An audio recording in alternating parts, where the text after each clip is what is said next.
Eu não nasci inteligente. Na verdade, eu era um aleijado, um simplório. Eu não conseguia andar, então me arrastava pelo chão da floresta, sem jamais me afastar da presença da minha mãe. Na época, eu sentia que ela não ligava muito para mim e meus irmãos, em geral deixando a gente se virar sozinhos, mas hoje percebo que ela mantinha um olhar atento sobre nós. Ela era fria, distante e tão burra quanto eu, mas sabia vigiar animais grandes e outras ameaças enquanto meus irmãos e eu, aos poucos, aprendíamos a nos alimentar. Hoje parece cruel e muitos dos meus irmãos morreram jovens. A vida era dura, rastejando na terra do chão de floresta, tratando qualquer coisa remotamente comestível como um banquete a ser valorizado. À medida que eu crescia, ela acabou desaparecendo, deixando a mim e a 2 dos meus irmãos sobreviventes sozinhos, ainda muito novos. Ambos morreram pouco depois, mas de algum jeito eu consegui sobreviver contra todas as probabilidades, rastejando na lama e lutando contra minha deficiência, encontrando comida e abrigo onde desse. Aos poucos, aprendi a usar minhas limitações a meu favor, armando emboscadas e armadilhas para pequenos animais, mas eu ainda era, no fundo, um idiota, e por mais esperto que eu me achasse naquela época, o fracasso era comum e a vida continuava difícil. Sobreviver na selva sendo deficiente mental e físico foi, em grande parte, questão de pura sorte. Embora, na época, eu me julgasse bastante habilidoso, eu nunca ficava muito tempo no mesmo lugar e me movia muito devagar, mas com cuidado. A minha dieta consistia em qualquer coisa comestível que eu encontrasse por aí, principalmente pequenos animais que eu conseguia pegar, mas eu podia ficar com fome por períodos muito longos. Com o tempo, dei de cara com um riacho pequeno e, perto dele, uma caverna ainda menor. Fiz dela minha casa por um tempo. Não era grande coisa, mas era bem escondida e me dava alguma sensação de segurança. Eu me arrastava até o riacho e me aquecia no sol tropical às vezes. Tirava cochilos debaixo das árvores e comia sempre que conseguia. Eram esses os meus prazeres simples na vida naquela época. Predadores eram sempre uma ameaça e, sendo aleijado, correr não era opção. Então, aprendi a me esconder. Aprendi a ler o ambiente. Aprendi quando fazer barulho e quando ficar quieto.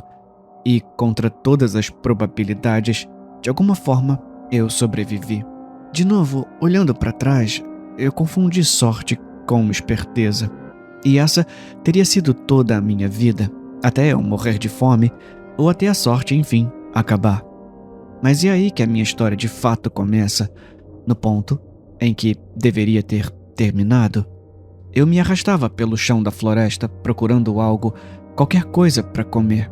Já fazia muitos dias e eu estava com uma fome furiosa. Tudo o que eu sabia fazer era mancar por aí, rastejando e me arrastando pela selva, procurando restos ou pequenos animais que eu pudesse emboscar no chão. Eu tinha acabado de me puxar para fora por baixo de um arbusto quando vi. A onça estava rente ao chão, em posição de bote.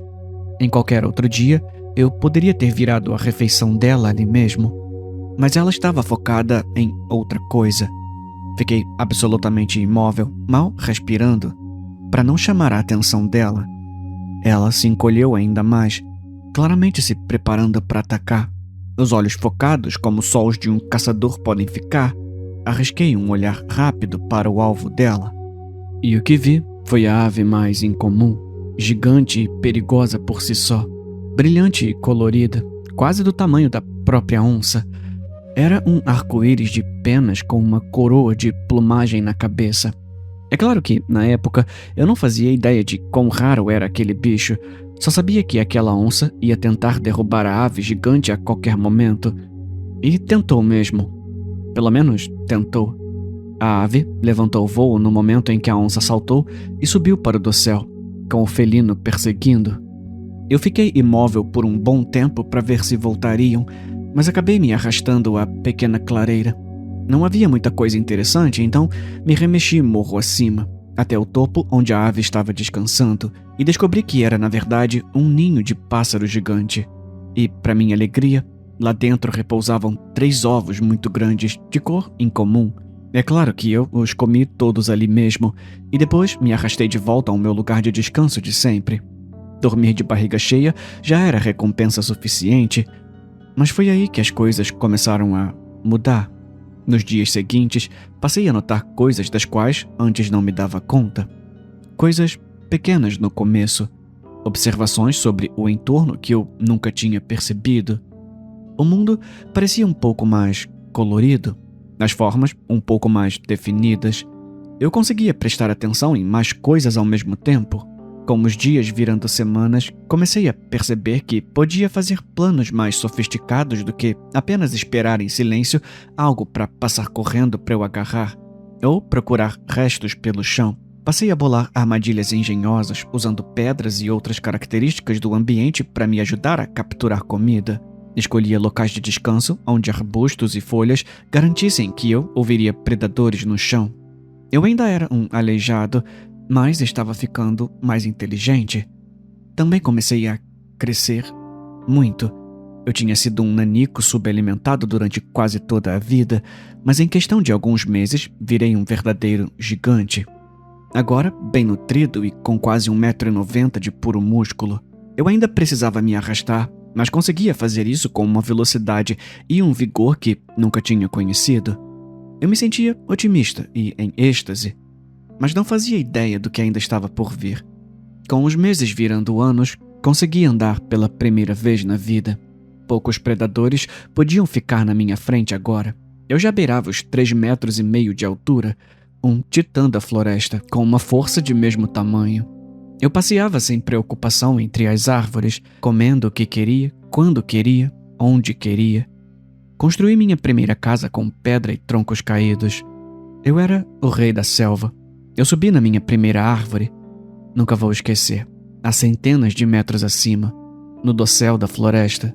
Finalmente, alcancei a luz do sol no topo da árvore mais alta que encontrei e olhei para o meu domínio. Verde sem fim até onde a vista alcançava, em todas as direções. Um parque de diversões que antes ameaçava me engolir, mas que agora era meu para explorar livremente. E foi o que eu fiz. Descobri rios, cachoeiras, bosques, imensos sistemas de cavernas, dolinas e lagos gigantes, e tantos tipos novos de plantas e animais que eu nunca tinha visto.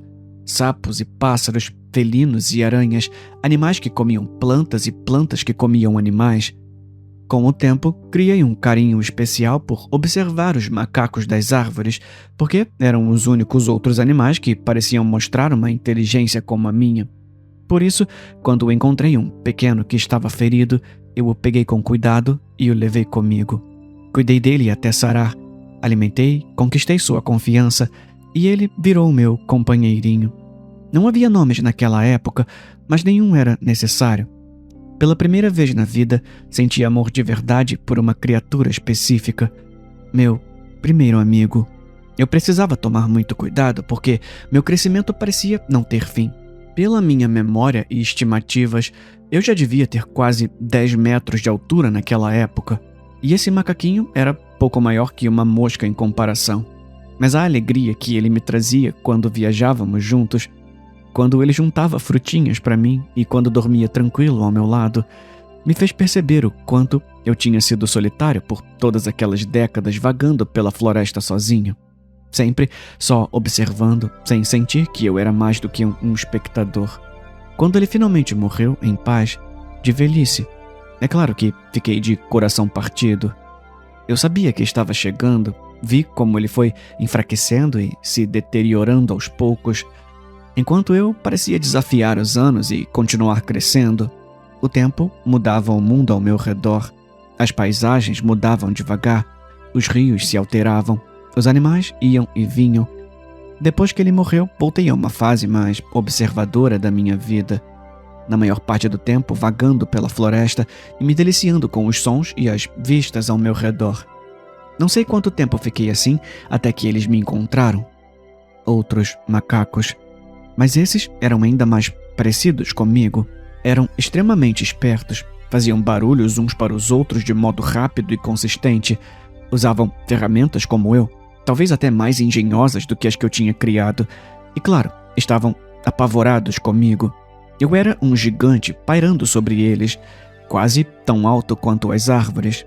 Na maior parte do tempo, eu os deixava em paz, mas às vezes ia e vigiava de longe. Eles construíam casas estranhas com gravetos e folhas, não muito diferentes daquela que eu tinha erguido com pedras antes de não precisar mais de nada do tipo. Eles até pareciam dominar o fogo e iluminavam a noite de um jeito que eu só tinha visto nos relâmpagos de um céu furioso.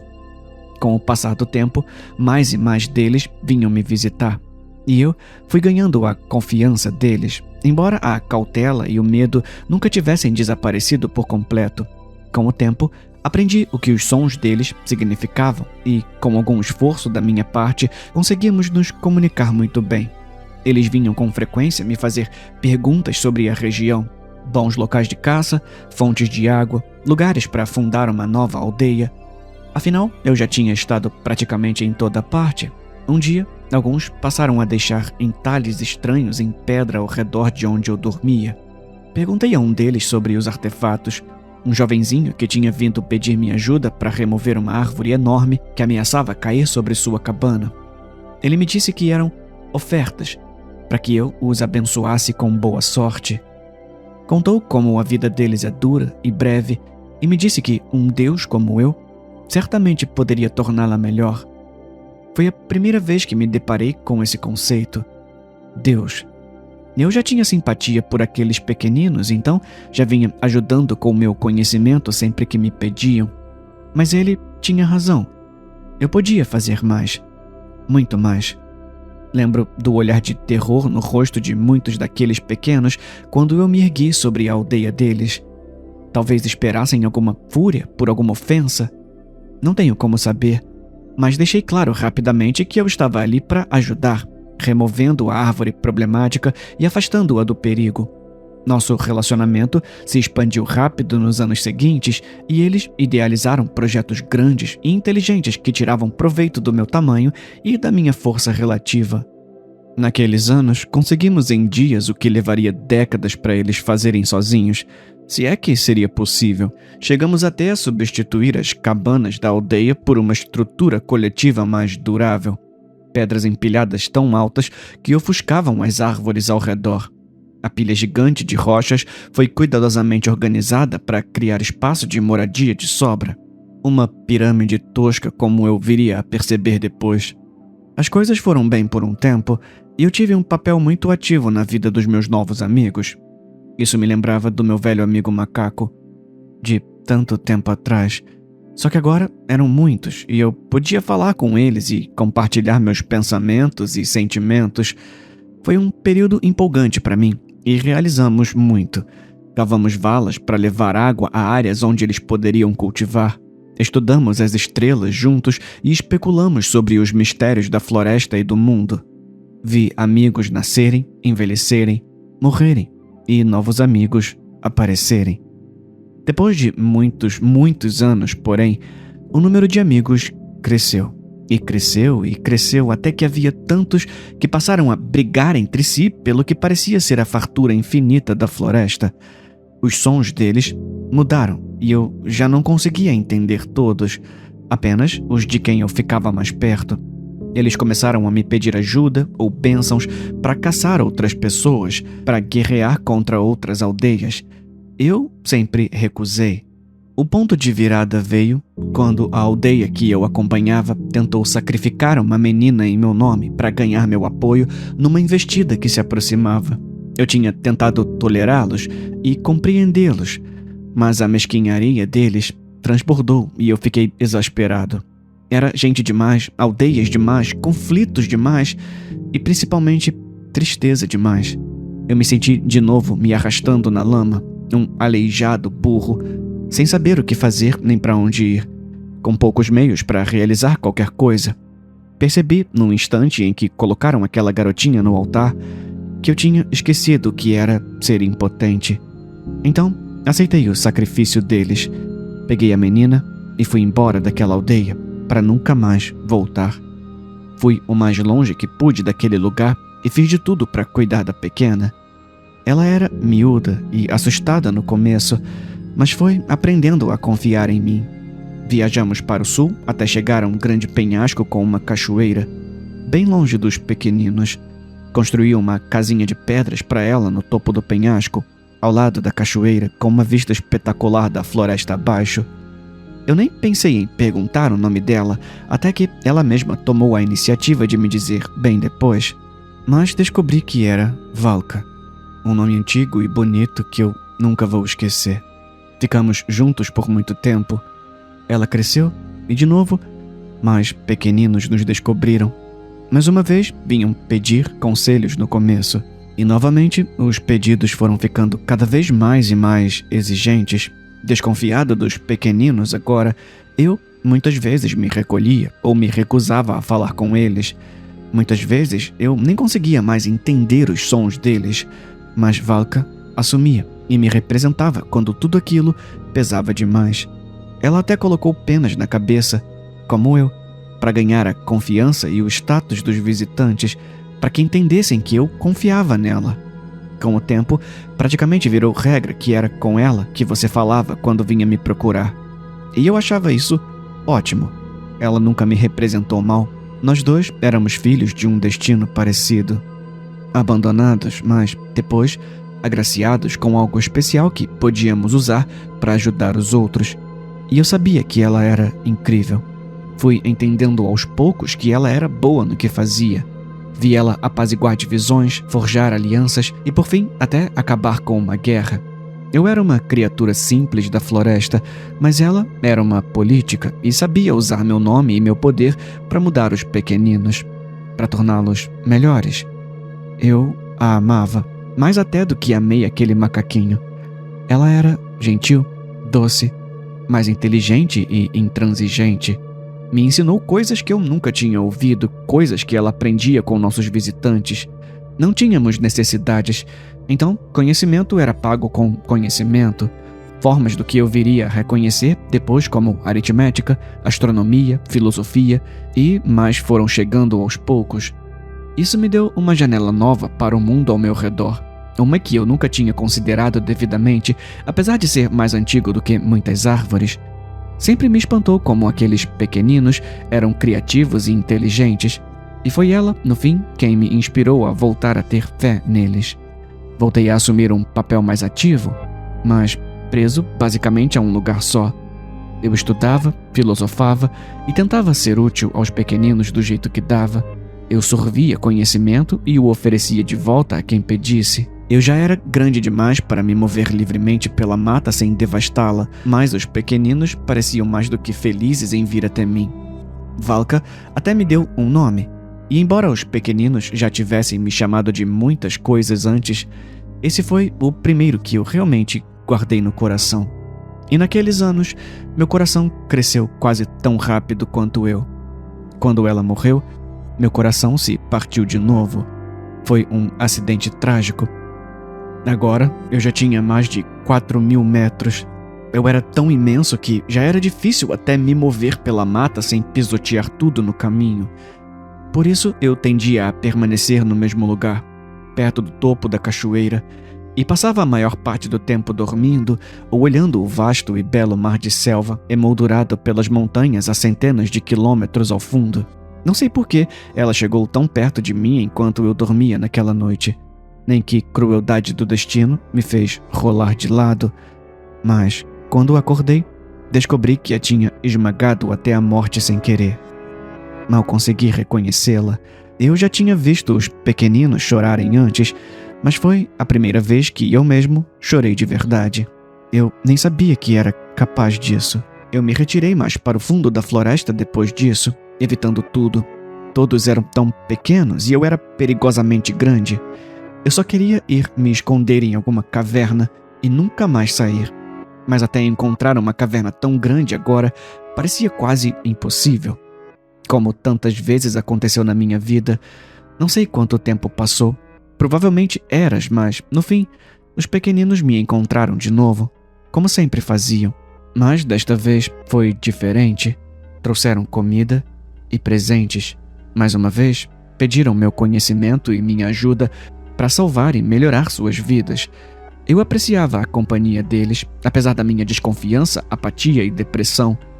Com o tempo, porém, pediram que eu fosse com eles até a cidade deles, e depois de muita reflexão, acabei concordando.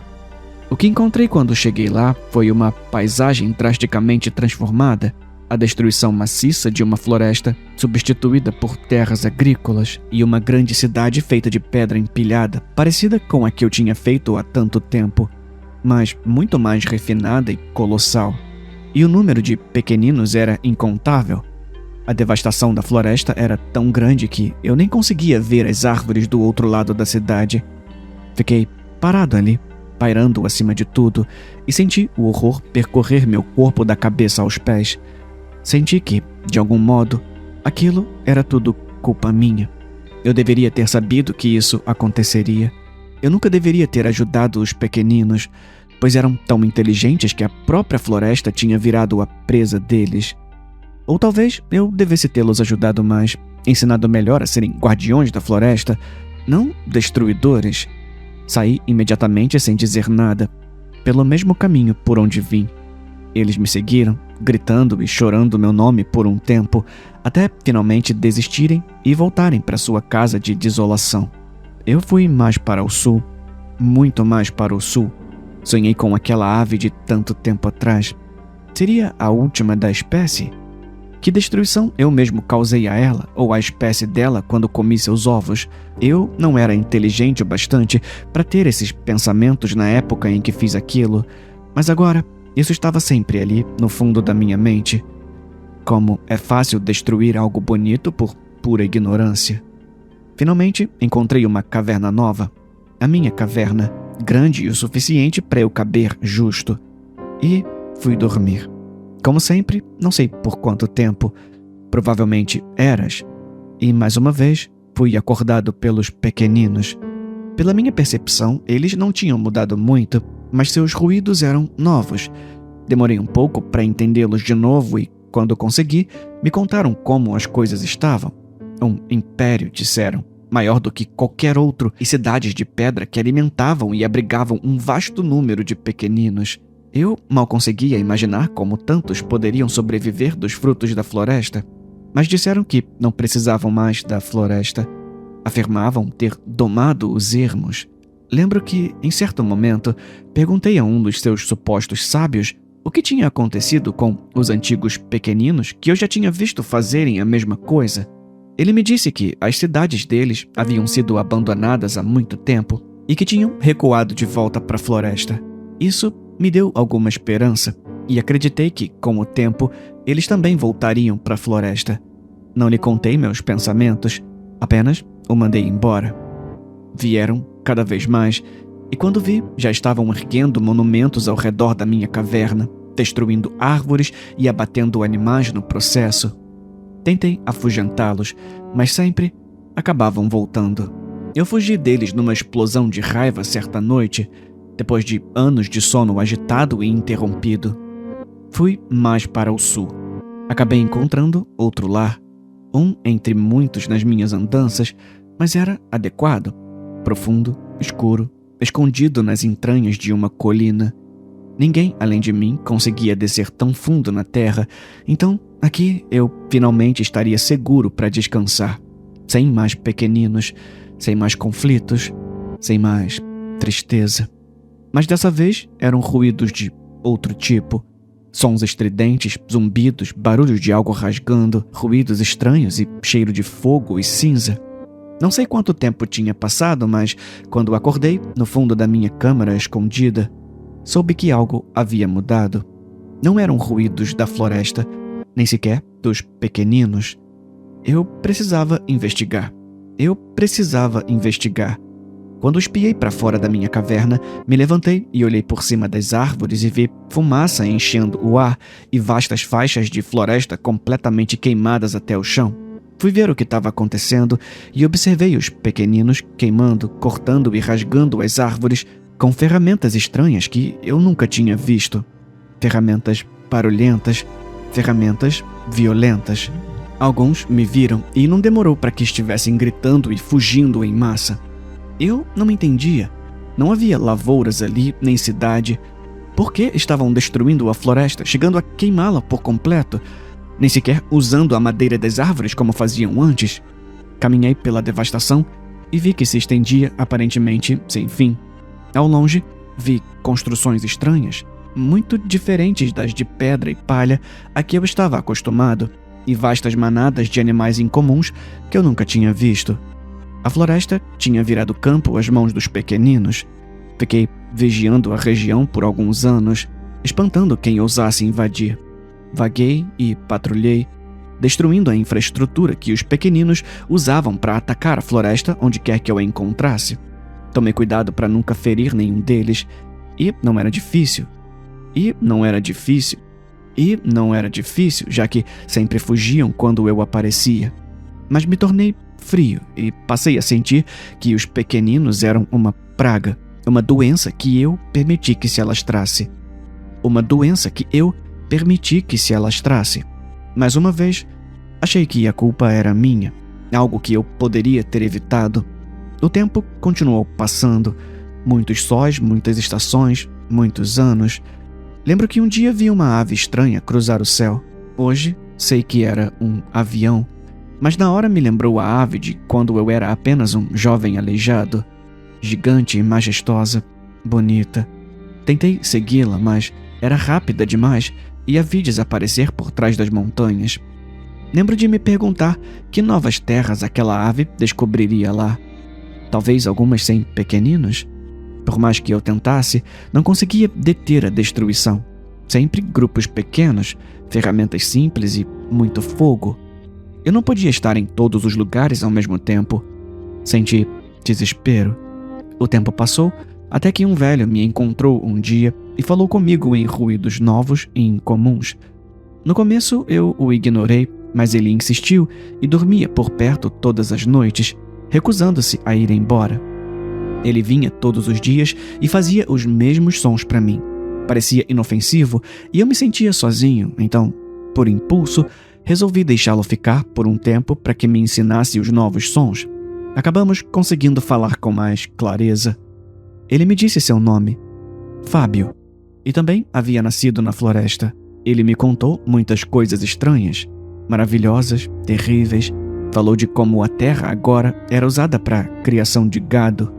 Disse que o pássaro prateado era, na verdade, uma máquina criada pelos pequeninos. Falou do que sabia sobre ciência, sobre história, sobre sociedade, que havia nações inteiras de pequeninos por todo o mundo, que os pequeninos tinham conquistado tudo. Passei a sentir que ele era como eu, pois parecia entristecido com isso. Disse que não restava ninguém que entendesse os modos antigos, viver no jardim e tirar apenas o que é necessário. Me contou que poucos ainda acreditavam em mim, que eu era só uma história assustadora para amedrontar os filhos de desbravadores, ou apenas uma mitologia contada nas escolas, que quem dizia ter me visto recebia descrédito, e disse que me viu quando criança, quando eu espantei seus pais na borda da floresta, e que passou a vida inteira me procurando desde então. Os pequeninos sempre foram cheios de surpresas. Eu o acolhi. A companhia bem-vinda e o conhecimento dele me aqueceram enquanto eu seguia escondido na minha caverna. Ele me ensinou a jogar xadrez, contou histórias maravilhosas e até me trouxe livros. Eu já tinha visto as marcas talhadas em pedra de muito tempo atrás e seus significados, mas aquilo era muito mais sofisticado. Aprendi a ler e fiquei sedento por conhecimento. Ele saía uma vez a cada poucos meses e trazia mais livros, fotografias e, certa vez, até um filme para mim, que devorei com avidez. Anos passaram quase num instante e eu mal saía da caverna. Com o tempo, ele me disse que eu precisaria enfrentar meus medos e fazer algo em relação aos pequeninos que avançavam, que se aproximavam a cada dia. Mas eu sabia que ele via meu espírito ferido. E ele foi gentil e me deixou descansar sem me pressionar. Ele sabia que os pequeninos tinham partido meu coração. Mas o que está quebrado pode quebrar de novo e, quando ele acabou falecendo alguns anos depois, eu me vi sozinho, mais uma vez. Atemporal, não como a árvore, mas como a própria pedra em que eu habitava. Eu sabia que tudo ao meu redor era efêmero. Tudo iria mudar e morrer de qualquer forma. Então, que diferença fazia o que eu fizesse? Então eu dormi. Não sei por quanto tempo, mais uma vez, podem ter sido eras. Acabei sendo acordado de novo pelos ruídos dos pequeninos. Bem, nesse caso, por vocês especificamente, claro. Lembro que, na hora, fiquei meio tentado a agarrar todos vocês e levá-los para a borda da floresta e dizer para nunca mais voltarem. Mas observei vocês de longe, sem intervir, para ver o que fariam. A minha confiança nos pequeninos era tão baixa a essa altura que eu estava preparado até para esmagá-los se saíssem da linha, mas, para minha surpresa, vocês não foram outra coisa senão respeitosos com o entorno. Depois de várias semanas observando vocês, vi vocês resgatarem animais, estudarem plantas, registrarem informações. Vi vocês explorando e apreciando o encanto da floresta, como os pequeninos de antigamente, como eu fazia. Percebi que vocês eram os cientistas de que o velho me falara, que estavam aqui para aprender, não para destruir. E foi quando eu decidi me revelar.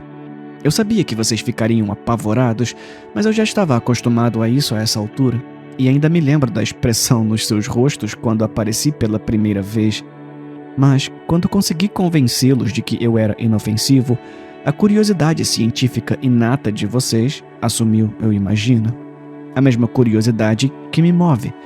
Acredito que vocês são como os outros pequeninos que conheci, gentis, amorosos e, claro, bem-intencionados. E é por isso que confio a vocês a minha história. Espero que consigam compartilhá-la e me ajudar, pois, embora um dia tenham me chamado de Deus, sou tão indefeso quanto uma cobrinha rastejando, aleijada na lama do chão da floresta.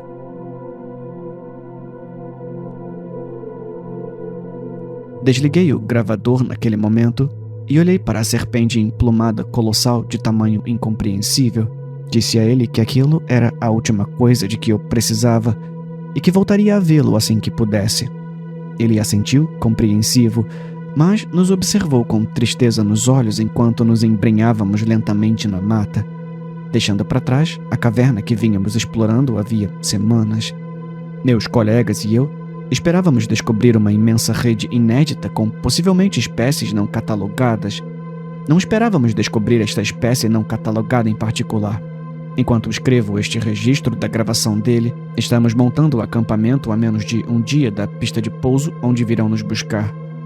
Não sei se alguém vai acreditar em mim, ou se vão achar que editei nossas fotos no Photoshop, mas o restante da equipe concorda que precisamos agir com cautela para não atrair atenção indesejada para ele. Mas eu preciso fazer alguma coisa. Ainda me lembro das primeiras palavras que ele me disse, depois de todos aqueles primeiros dias de terror e incerteza, sem saber se tínhamos descoberto um monstro, sem saber se íamos morrer.